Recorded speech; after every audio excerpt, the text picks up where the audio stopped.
¿Qué tal, hermanos? Dios les bendiga. Esta es la clase número 12 de Historia de Israel.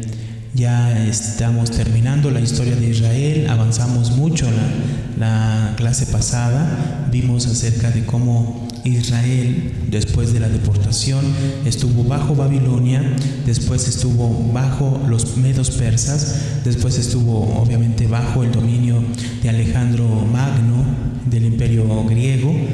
Y luego vimos cómo hubo una disputa por Palestina por medio de los Seleucidas y por medio de los Ptolomeos. Entonces hoy nos toca ver el pueblo de Israel bajo el dominio de Roma, el imperio más grande que ha existido en la historia es el imperio romano. Así que vamos a ver el Israel histórico bajo la perspectiva de un Israel histórico. ¿Cómo lo ve? ¿Cómo ve ese dominio romano en ese tiempo? Muy bien, recordemos, hermanos, que Hircano II supo granjearse el favor del César.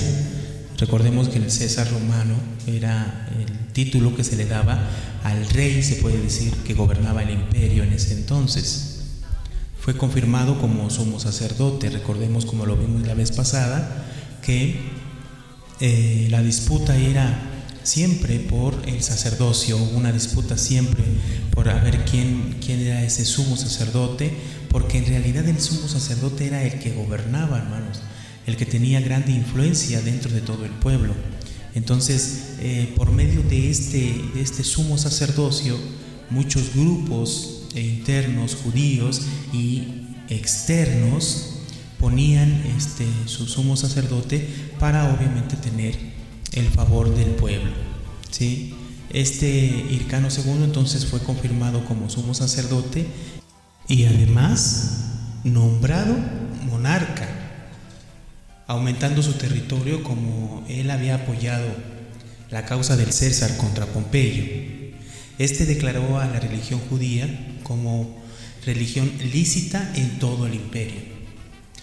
Quiero hacer notar que esto es importante, ¿no? O sea, en este momento se puede decir que Judá o los judíos tienen el favor de César gracias a Hircano II.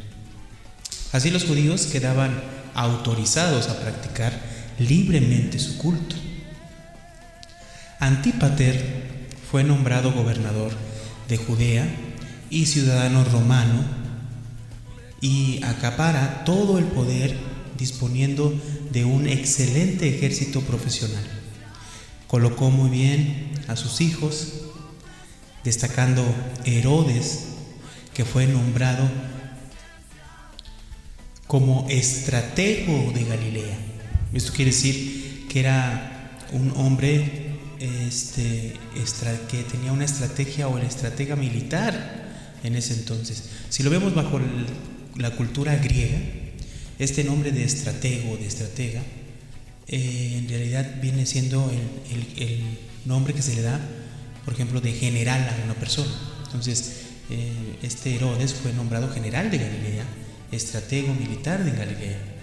Herodes no tardó en hacer que se hablara de él, aplastando a unos bandidos que mandaba un tal Ezequías, recibiendo un nuevo título romano, el de estratega de Celesiria y de Samaria. Antígono, hijo de Aristóbulo II, intenta reconstruir su reino, pero es vencido por Herodes. Sin embargo, durante la guerra civil entre Marco Antonio y Octavio, Antígono se pondrá al lado de Marco Antonio, que entrará en Jerusalén en el año 40, siendo Hircano deportado a Babilonia, ocupando el trono Antígono durante 3 años. Herodes logró huir con su familia a la ciudadela de Masada, donde podía defender su causa ante Roma. Obtuvo el apoyo de Marco Antonio y de Octavio, consiguiendo ser nombrado rey de Judea por el Senado romano en el año 40 antes de Cristo, pero carecía de reino. Entonces volvió a Siria, y consigue apoderarse de Jope.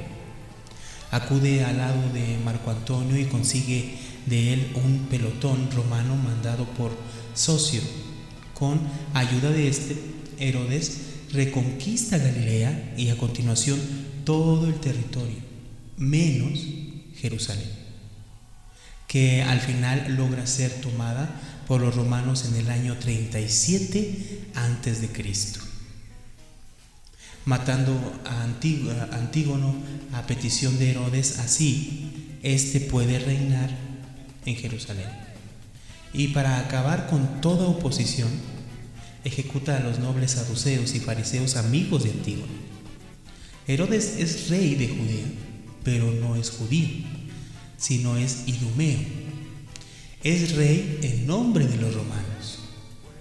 Este nombre idumeo, tenemos que recordar, hermanos, que quiere decir de Edom. Eso significa idumeo, de Edom. Y si nosotros vemos, por ejemplo, ahora que estamos meditando el libro de Isaías, en el capítulo, me parece 34, Dios le habla al pueblo de Judá de que Él va a destruir Edom. Entonces usted que está meditando, seguramente está meditando el libro de Isaías, porque pues estamos en la escuela bíblica, ¿verdad? Seguramente debe de entender por qué Dios pone y le habla a este pueblo de que va a destruir Edom. Edom durante toda la Biblia se ha notado, o la Biblia lo ha mostrado como un enemigo que quiere destruir al pueblo de Israel. Y no vamos lejos, este rey Herodes quiso destruir al Mesías, si no usted se acuerda del libro de Mateo capítulo 2. Bueno, tras la derrota de Marco Antonio por Octavio en la batalla naval de Actium, recibe el favor de Octavio, que aumenta su territorio y le concede, entre otros, a Samaria y Gaza. Su reinado gozó de paz favorable para la construcción. Es rey, aliado de Roma, no depende del gobernador de Siria, sino directamente de Octavio y del Senado. Además, es él quien adelante designa al sumo sacerdote y su reino. Además, tiene unas fronteras similares al reino de David. Sin embargo, cuenta con la oposición de los esenios y de los fariseos. Para granjearse la simpatía del pueblo, manda realizar unas construcciones suntuosas para honrar la tumba de los patriarcas en Hebrón.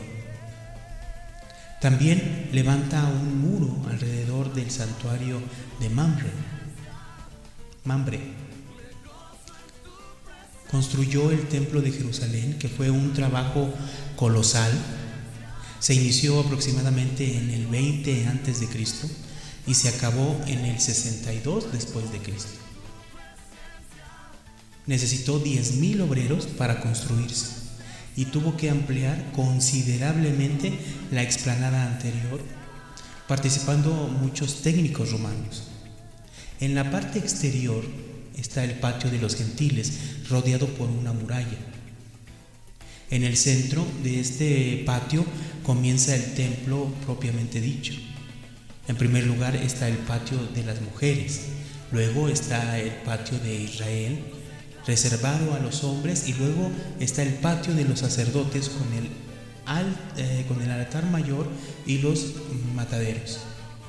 Alrededor de este espacio hay varios salones, entre ellos el salón de sillería para las reuniones del Sanedrín.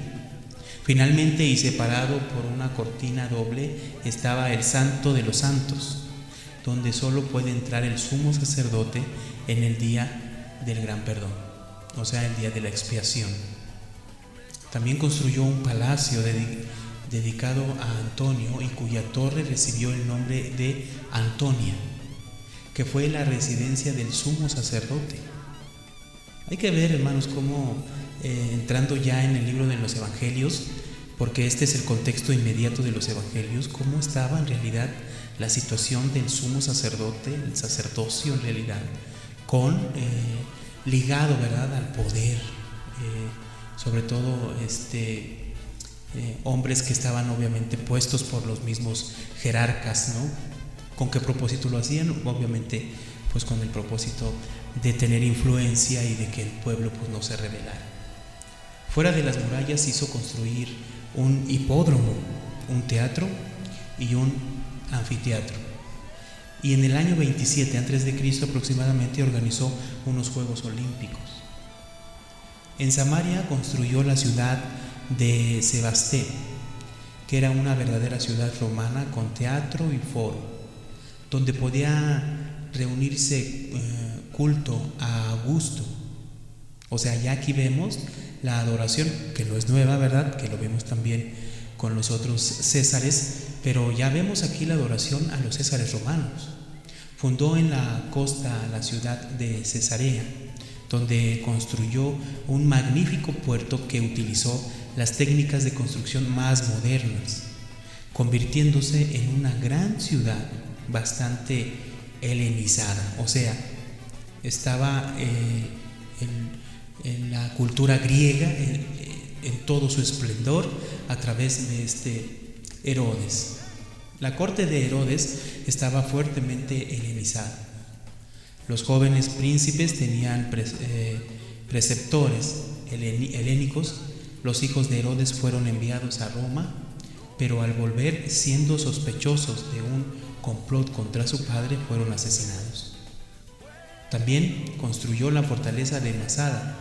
Se trata de una fortaleza que está en la cima de una colina de 55 metros de altura. Es plana y rodeada de una doble muralla. Hay un palacio y varias ciudadelas. Se solucionó el problema del agua con la construcción de canalones y cisternas que podían almacenar todo el agua de lluvia. Frente a Masada estaba Maqueronte, una verdadera fortaleza concebida para sostener un asedio prolongado. A 10 kilómetros al norte de Jerusalén, Herodes se hizo levantar un memorial, el Herodión, que era una fortaleza con una residencia de verano y su propia tumba. Jamás había visto Palestina construirse tantos monumentos en tan poco tiempo. Este lujo lo consiguió sometiendo al pueblo a duros impuestos. El país gozó de una notable riqueza durante su reinado por el desarrollo de una agricultura muy rica, destacando los dátiles. Todo el oriente quedó deslumbrado por el esplendor del reino de Herodes. Lo llamaron Herodes el Grande, pero en Israel lo odiaban, obviamente pues por todas las levas y todo el trabajo que les hizo hacer para construir estos grandes edificios. Eso nos recuerda mucho lo que hizo también, el esplendor que tuvo también Salomón, ¿se acuerdan? Salomón también construyó muchos templos. El templo obviamente de Salomón era majestuoso, pero sí le cargó la mano muchísimo al pueblo. Y aunque los trabajadores tal vez eran pueblos que no eran judíos, pero sí involucraba también a muchos del pueblo de Israel. Y acuérdense que eso fue también causa, obviamente Dios así lo vio, Dios lo decidió, pero eso también fue causa de la división del reino. Bueno, retomemos aquí un poco lo de Herodes. Aunque actuó como un auténtico déspota sanguinario, pues llegó a eliminar a casi toda la aristocracia asmonea e incluso a su mujer e hijos. Sin embargo, fue un aliado fiel a Roma, consultando todas las decisiones importantes con el emperador, y no llevó ninguna política exterior autónoma, sino siempre sometida a las directrices romanas. En lo económico, si bien es verdad que produjo un enriquecimiento, este va ligado a un empobrecimiento de las clases más desfavorecidas. lo que provoca una polarización social que va a ser la base de una serie de conflictos sociales y políticos nefastos para Israel. O sea, este es el contexto real de los evangelios, de cuando Jesús viene a este mundo, nace, viene, y su ministerio. Es el contexto real, ¿sí? El pequeño campesino cada vez veía más reducida su poder adquisitivo por los impuestos a los que eran sometidos para financiar las grandes obras del rey, mientras en la ciudad el comercio y la compra de las mejores tierras por los aristócratas creaban una clase opulenta, en puro contraste a este campesinado. Esto hizo crecer la idea de necesidad de cambio ante semejante injusticia y crueldad, como el caso de la muerte de los inocentes. Pero Herodes, a fin y al cabo, era rey y tenía una cierta autonomía y pudo ser el objeto de las iras populares. Herodes murió en el año 4 a.C. Fue Augusto el que tuvo que confirmar el testamento. Arquelao fue nombrado monarca de Judea. Idumea y Samaria. Herodes Antipas fue nombrado tetrarca de Galilea y de Perea, dos territorios separados entre sí por la Decápolis, de la cual solo tuvo el control de las ciudades de Hipos y Gadara. Herodes Filipo fue nombrado tetrarca de Gaulaniquida, Betania, Aracónida y Auranitida. Salomé recibió las ciudades de Azoto y de Japnia y un palacio en Escalón. Al morir, sus bienes revertirían a la familia imperial. A la muerte de Herodes, a consecuencia de los conflictos sociales que empezaron a engendrarse en Palestina, se produjeron toda una serie de incidentes en Judea, Galilea y Transjordania, o sea, lo que es ahora, lo que es ahí Perea, lo que dice ahí Perea, y en Jerusalén, donde se quitó el águila que puso Herodes en el templo. Se trataba de bandas de campesinos pobres víctimas de la política de polarización social de Herodes. Le sucedió Arquelao. Con este nombramiento, los romanos quisieron mantener en Judea la política de mantener un rey vasallo perteneciente a aristócratas locales, capaz de gobernar con una cierta autonomía los asuntos locales y mantener la paz al mismo tiempo que se mantiene totalmente la lealtad a Roma. Sin embargo, Arquelao fue un gran déspota a la hora de nombrar y destituir al sumo sacerdote, lo que provocó las protestas ante Roma, que lo desterró a la Galia en el año 6 después de Cristo. Entonces se produjo una reorganización del territorio de Palestina. Judea, Idumea, Samaria y parte de la zona costera fueron anexionadas a la provincia romana de Siria y fueron gobernados por un procurador o precepto romano. Si bien la provincia de Siria era gobernada por un legado, en este caso destaca Cirino, que realizó el famoso censo relatado en el Evangelio de Lucas, que sin duda fue confundido con otro de Herodes. Véase la historicidad de Cristo. Sin embargo, Judea va a permanecer como una provincia romana, en la cual el procurador de turno no va a tener más objetivo que tratar de mantener la paz, lo que le va a resultar muy difícil por dos motivos. Primero, porque disponía de pocas tropas. Segundo, porque los conflictos sociales derivados de la polarización social llevado a cabo en el reino de Herodes había creado un ambiente levástico que se va a acentuar cuando el máximo referente del poder ya no es un rey judío, sino directamente un procurador romano. Para colmo, este tiene una doble resistencia. En Cesarea, donde va a ocupar el palacio construido por Herodes, convertido ahora en pretorio, y en Jerusalén, donde se instalaba en el palacio de Herodes cuando iba allí. El primer procurador fue Coponio, que cobró el impuesto personal, lo que motivó la sublevación de Judas, que decía que este impuesto convertía a los israelitas en esclavos personales, lo que les llevó a la lucha que fue aplastada. Le sucedió Valerio Grato, que gobernó Palestina desde el 15 al 26 después de Cristo. Este tuvo bastantes problemas con los sumos sacerdotes y tuvo que deponer a 3 hasta que nombró a Caifás. El siguiente procurador fue sin duda el más conocido de todos. Se trata de Poncio Pilato.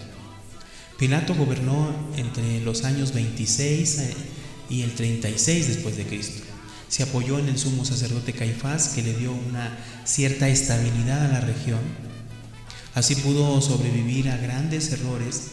El mayor de ellos sin duda fue el de querer introducir el culto imperial, lo que provocó las oposiciones totales de la población. También construyó un acuerdo con el dinero del templo, y pese a tener la autorización de Caifás, se produjo un gran amotinamiento que fue sofocado por las tropas romanas, disfrazados de judíos entre las turbas. Allí sacaron sus espadas y organizaron una gran matanza. Sin duda, lo que le dio a conocer a Pilato fue el proceso de Jesús. Este fue arrestado por los hombres enviados por el Sanedrín y muerto a petición de Caifás. Tras, y como lo relatan los evangelios canónicos, cuya datación temprana hace que hoy día sean considerados como las fuentes más fiables del cristianismo temprano, Pilato no pudo oponerse a la petición de su mayor colaborador a la hora de mantener la paz en Palestina, y así, el 7 de abril del año 30, Jesús de Nazaret fue condenado a muerte. 2 días más tarde, la tumba apareció vacía. Sus discípulos dijeron que había resucitado. Los judíos y romanos buscaban el cadáver por todo sitio, pero no apareció. Muchos de los seguidores de Jesús afirmaron que se les apareció, incluso en una ocasión a más de 500. Nació así entonces el cristianismo.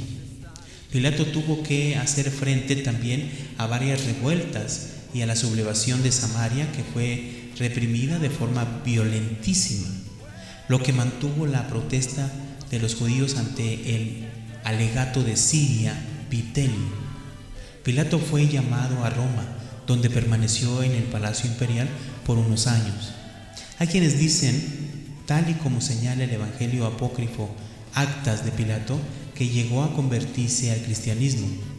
Desde luego mantuvo una correspondencia interesante con el emperador Tiberio acerca de la muerte de Jesús, y se ha relacionado siempre el hecho de que hubiera una gran cantidad de cristianos en el palacio imperial de Roma, con una hipotética labor apostólica de Pilato, que al final resultó muerto en una cacería.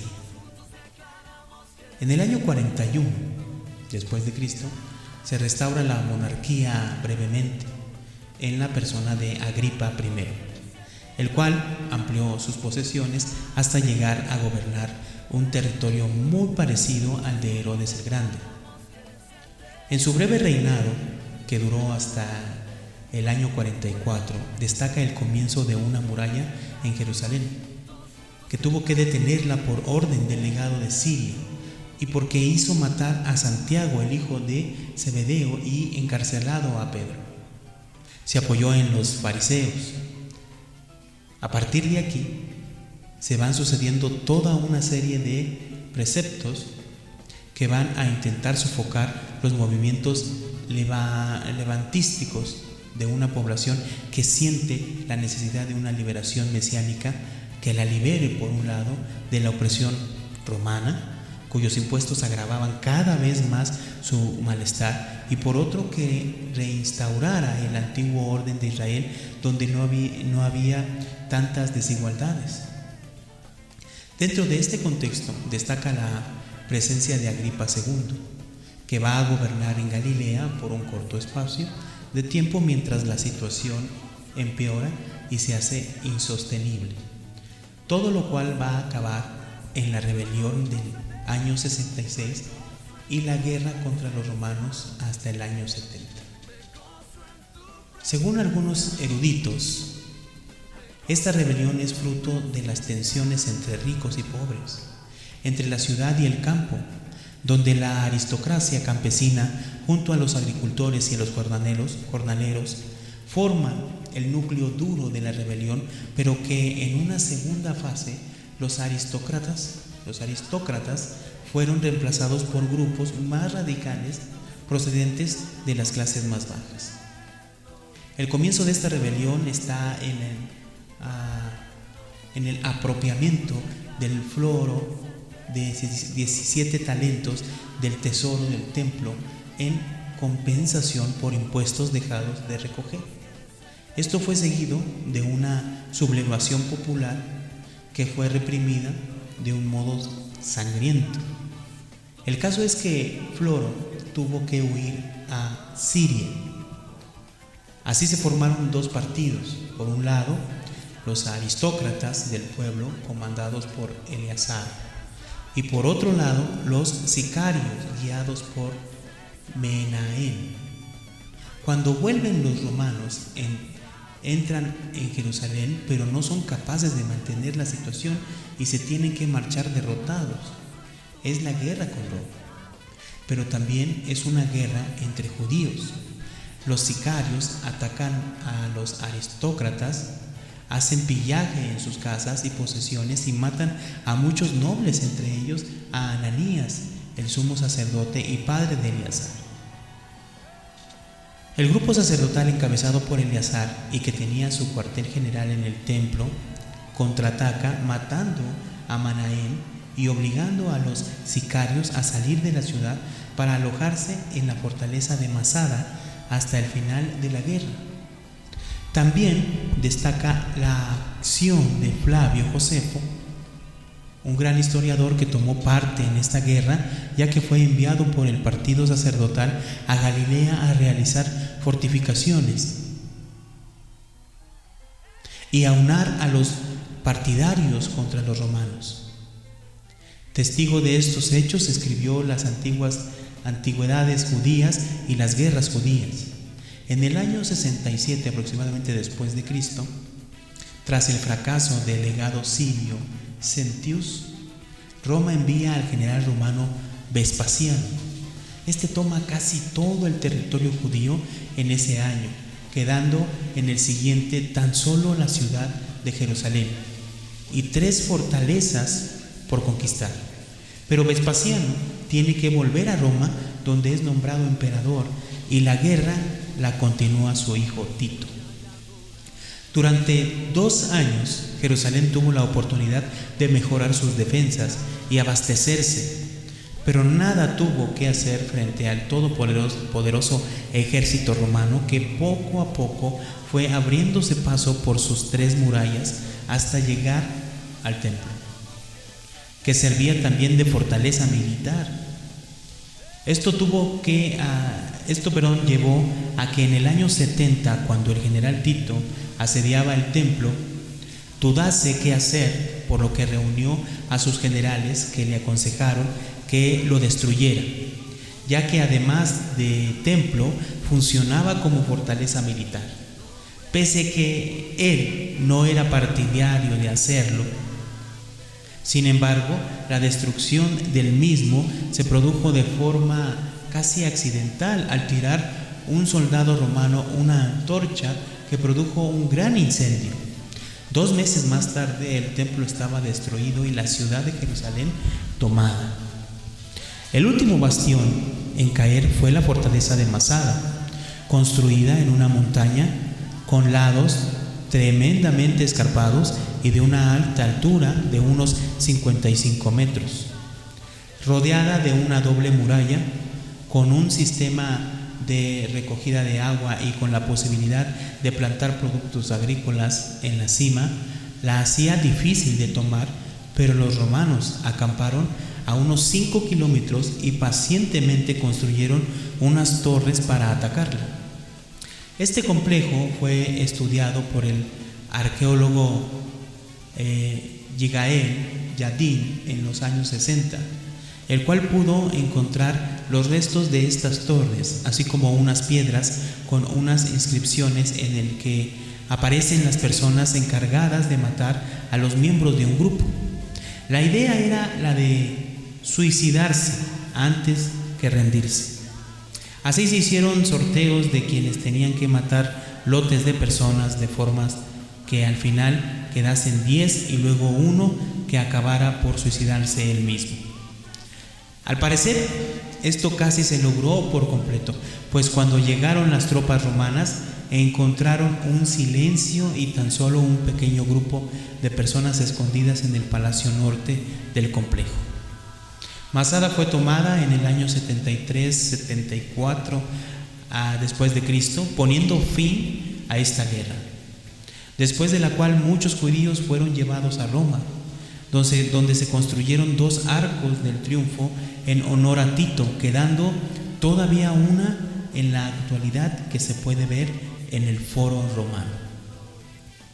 A los judíos se les obligó a pagar un impuesto que fue a parar al Capitolio romano en vez del templo de Roma. Sin embargo, la religión judía siguió estando protegida, conservando el estatus de religión lícita. Esto quiere decir que pese a todo, el pueblo de Israel pudo practicar en realidad sus ritos religiosos, pero ya no en el templo, porque ya estaba destruido.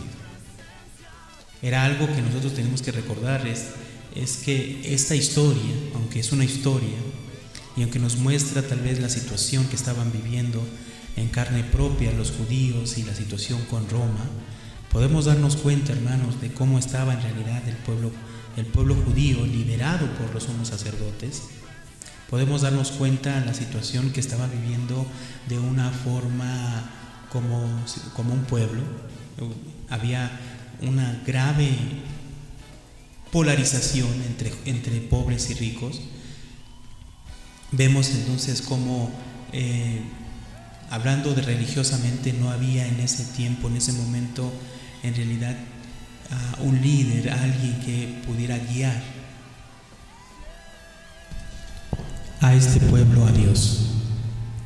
Y esto es obviamente lo que hemos estado viendo, hermanos, es como Israel, a pesar, hermanos, de que regresó después de estar en cautiverio los 70 años en Babilonia, este pueblo siempre estuvo bajo el gobierno de otra nación, sobre todo los imperios importantes que hemos visto, que es Babilonia, medos persas, los griegos y ahora los romanos. Ciertamente, hermanos, esto que vemos es la historia del pueblo de Israel hasta que, pues obviamente hasta este punto, podemos ver cómo se termina esta historia como una nación. ¿Por qué? Porque es un pueblo que no tiene nación, ya no tiene nacionalidad. Su identidad, que era su identidad que le pertenecía, que ellos tomaban, que era el templo, pues les fue arrancada, fue destruida. Y es que es algo, hermanos, que nosotros tenemos que ver a través de la historia. Dios tomó a este pueblo para que fuera su pueblo y le reconociera a Él como Dios, porque Él es su Dios. Pero si vemos la historia, hermanos, este pueblo nunca reconoció a Jehová. Este pueblo vivía como cualquier pueblo pagano, aferrado a sus tradiciones. Solamente sus tradiciones eran ocupadas para sentir identidad, tal vez una identidad falsa, porque las cosas que hacemos no nos dan identidad. Es lo que dice la Biblia, ¿verdad? Tal vez en otras religiones lo que se hace te dice que eres, quién eres, pero nuestra identidad nos la da Dios a través de la salvación de nuestro Señor Jesucristo. Esta es la historia de Israel. Muchos inclusive Hablan del pueblo de Israel como ese pueblo favorito de Dios, que todavía Dios tiene planes para ellos. Una de las posturas, que es la premilenialista, habla de esta obra de nuestro Señor cuando venga, y va a haber un tiempo. Sobre todo los que son dispensacionalistas hablan de ese tiempo en el que va a resurgir el pueblo judío. El pueblo judío, hermanos, siempre ha existido, ¿verdad? Y sobre todas las cosas, siempre hemos visto ese pueblo como el favorito de Dios. Y a través de la historia vemos cómo ese pueblo ha sido perseguido, etcétera, etcétera, etcétera. Muchos cristianos hoy en día están muy al pendientes de lo que pasa en Israel. ¿Por qué? Porque se tiene este concepto, ¿verdad? Sobre todo el concepto sionista, de ahí se va a volver a reconstruir el templo, etcétera, etcétera, etcétera. Muchas cosas que usted seguramente ya conoce, ya sabe. Pero tenemos que recordar algo, hermanos, que ahora la identidad de pueblo de Dios ya no la tenemos a través de sangre. La identidad de ser pueblo de Dios ya no es a través de sangre desde que vino nuestro Señor Jesucristo. Por eso en repetidas ocasiones en la Biblia nos menciona que ya no hay siervo ni libre, judío, gentil, porque en realidad, hermanos, la salvación a través de nuestro Señor Jesucristo dejó de ser a través de sangre. Nunca fue a través de sangre.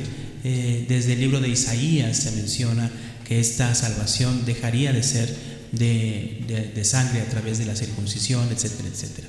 Porque todas esas cosas que hacía el pueblo de Israel, hablando de esos ritos que Dios le había dicho que lo hiciera, como la circuncisión, como el sábado, como celebrar todas las fiestas, y todas esas cosas son figuras de la obra de nuestro Señor Jesucristo. Entonces, el pueblo de Israel, hermanos, ya hoy en día, el pueblo escogido por Dios, ya no pertenece a los judíos. En realidad así no es. La Biblia nos enseña, hermanos, que ahora nosotros, la iglesia, aquellos que creen en Cristo Jesús, son en realidad el Israel espiritual. Miren lo que dice la palabra. Dice el libro de Gálatas, ¿verdad? Porque en Cristo Jesús ni la circuncisión vale nada. Estoy en el Gálatas capítulo 6, verso 15. Porque en Cristo Jesús ni la circuncisión vale nada, ni la incircuncisión, sino una nueva creación. ¿Sí? No importa que sea incircunciso o circunciso, no importa que sea gentil o judío, no importa. Ahora ya ni siquiera importaba, Jesús le lo dice a ellos, se les menciona, ya no es hombre o mujer, o sea, en realidad es una nueva creación. Dios está haciendo una nueva creación. Ya la salvación, ya el ser pueblo de Dios, pertenecer al pueblo de Dios, ya no es a través de sangre, ya no es tienes que ser judío. Nunca fue así, pero los judíos lo vieron de esa manera. Pero miren lo que dice el verso 16 de Gálatas 6. Y a todos los que anden conforme a esta regla, paz y misericordia sean a ellos y al Israel de Dios. Al Israel de Dios. Hermanos, ¿quién es el Israel de Dios? Ya no estamos hablando de circuncisos e incircuncisos. Ya no estamos hablando de judíos y gentiles. Ya no es así, ya no es por sangre. Ahora pertenecer al Israel de Dios es esa nueva creación. Y esa nueva creación, hermanos, solo viene a través de nacer de nuevo. Y dice la Escritura en 2 de Corintios capítulo 5, verso 17: si alguno está en Cristo, nueva criatura es. Las cosas viejas pasaron y aquí todas son hechas nuevas. ¿Esto qué significa? Si alguno está en Cristo, si alguno ha creído en Cristo, entonces esa persona ha sido transformada, es una nueva creación de Dios. Y esa nueva creación de Dios, según Gálatas capítulo 6, verso 16, es el Israel de Dios. Vemos la historia del pueblo de Israel, vemos la historia, todo lo que tuvo que pasar ese pueblo, ¿verdad? Como cualquier nación. Vivió como cualquier nación. Aunque Dios estaba presente en medio del pueblo, este pueblo nunca abrazó totalmente la voluntad de Dios. Por lo tanto fue destruido. Siempre estuvo siendo dominada por sus enemigos. ¿Por qué? Porque nunca quiso verdaderamente arrepentirse y buscar a Dios como su Dios. Es por eso, hermanos, que la Biblia nos enseña que necesitamos un Salvador, porque el hombre es incapaz de someterse a la voluntad de Dios. Solamente Dios, a través de nuestro Señor Jesucristo, y nuestro Señor Jesucristo derramando su Santo Espíritu, es que es posible que el hombre pueda someterse a la voluntad de Dios. Y eso es lo que menciona la Escritura. Son esas personas que tienen ahora ese Espíritu de Dios, son esas personas que son el Israel de Dios. No importa quién seas, judío, gentil, no importa que seas judío, mexicano o cualquier otra nacionalidad, si tú has creído en Cristo y verdaderamente Dios ha obrado en ti, te ha hecho una nueva creación y tú perteneces a ese Israel de Dios. Entonces, ¿cómo podemos ver esta historia de Israel? Tal vez lo ampliaríamos un poquito más esta postura o esto que estamos viendo en la siguiente clase, ¿verdad? Pero sí quisiera dejarles en este momento lo siguiente. La Biblia nos enseña entonces que el templo en el año 70, bueno, no la Biblia sino la historia, es destruido. ¿Por qué es destruido el templo? ¿Qué significa esto? Es el fin de algo y el principio de algo. El fin de esa creencia que la salvación y el pueblo escogido es por medio de sangre, del linaje de alguien. Pero es el comienzo del verdadero linaje, es el comienzo de una verdadera nación, no creada según, como dice la Escritura, no creada según varón, sino engendrada por Dios. Es una nación que desciende de lo alto, es una nación que nace de nuevo, que nace de lo alto, que nace del cielo, que tiene la naturaleza de Dios, la naturaleza divina. Entonces vemos la historia de Israel, vemos que Dios escogió a este pueblo, pero nos tenemos que dar cuenta cómo vivió, cómo estuvo viviendo y cuál es la forma en que Dios actuó a través de toda la historia de este pueblo, desde Abraham hasta el año 70 después de Cristo. Estamos hablando de aproximadamente unos 2070 años. Obviamente la historia de Israel, hermanos, no se termina aquí. El pueblo obviamente siguió viviendo ahí. Vemos que, son expulsados y que en el aproximadamente 1948 vuelven a esa región de Palestina para instituirse una vez más como nación. Pero tenemos que ampliar un poco este concepto del pueblo de Israel. Claramente, hermanos, no estamos negando que Dios obviamente escogió este pueblo para que por medio de este pueblo, de esta nación, desde Abraham, naciera el Mesías. Y ese es el propósito de Dios de escoger este pueblo, que de este linaje que naciera el Mesías, el Redentor, para bendecir no solamente a un pueblo, sino, como lo menciona desde el libro de Génesis, bendecir a todas las naciones. Serás bendición a todas las naciones, le dijo Abraham. Pero después, recordemos que esa bendición es a través de la simiente. ¿Y quién es la simiente según Gálatas capítulo 3? Si no es Cristo Jesús. ¿Sí? Así es que a través de nuestro Señor Jesucristo somos bendecidos todas las naciones. Nos alcanza no tan solo a un pueblo específico de sangre llamado judíos, sino a todas las naciones. Esta es la clase 12, solamente nos quedan 2 clases más. Esta semana voy a tratar de subir y de mandarles, hermanos, un cuestionario para que me lo entregue la siguiente semana, para poder evaluar el cuestionario, el mapa y las tareas que usted me enviaron. Y con eso vamos a evaluar para que usted tenga calificación para este semestre.